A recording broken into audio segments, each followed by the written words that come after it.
สี่สุขุสุขคนเมื่อนี้มือเป็นมือสันวันดีอีกแล้วที่ผมจะมาสรุปไว้รัฐบาลไทยให้กับFC สุขุสุขคนก่อนอื่นก็หาเบิ่งดอกไม้สวยๆงามๆซะก่อนเนาะก็คำเตือน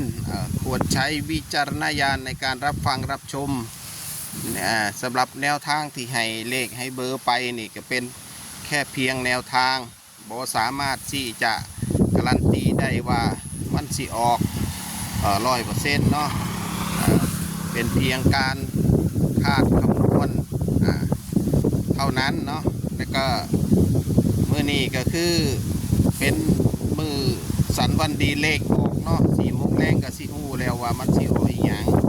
ก็อยากให้FC สุขุนโชคดีกันเนาะสำหรับผู้ขันนี่ก็มีความหวังดีความปรารถนาดีจะเมื่อคืนนี่ก็ได้ฝันนิมิตฝันไปเนาะก็สิมาเล่าให้ฟังเนาะ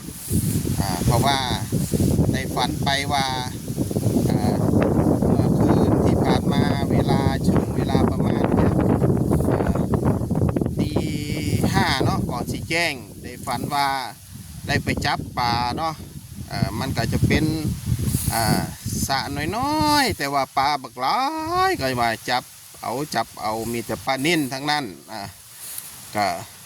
อยากให้ FC พิจารณาเลขพวกเลข7เลข8นี่คือสิมีโอกาสที่สิมาเด้อหลายมือนี่เพราะว่าได้ฝันไปจังสั้นคันว่าเลขสิให้จับไปก็สิมีเลขตามนั่นล่ะเลขก็คือสิเป็นเลข78แต่ว่าเลขที่ผู้คันเคยฝันว่าสั้นมันก็สิให้ลงไปจากแต้มหนึ่ง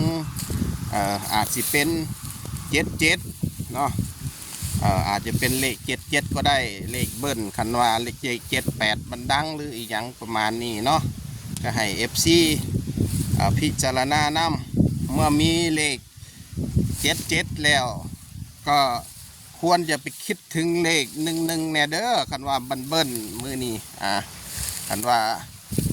มันเบิ้ลมันยั้งเนาะระหว่าง77กับ11เนาะคันหามันลงแต้มจังซี่ก็ให้ FC สุคนพิจารณาเบิ่งเด้อมื่อนี้ขันเข้ามาเบิ้งแล้วก็ขอให้มันเฮงๆปังๆรวยๆเข้ามาเบิ้งแล้วก็ช่วยกันกดกระดิ่งแจ้งเตือนกดSubscribeกดติดตามให้น้ำเป็นกำลังใจให้กับผู้ขันพารวยเนาะก็มื่อนี้ก็ขอให้ย่ามแมลงนี่ก็โชคมันเฮงๆปังๆรวยๆสุขคนเด้อที่เข้ามาชมขอบคุณนะครับที่เข้ามา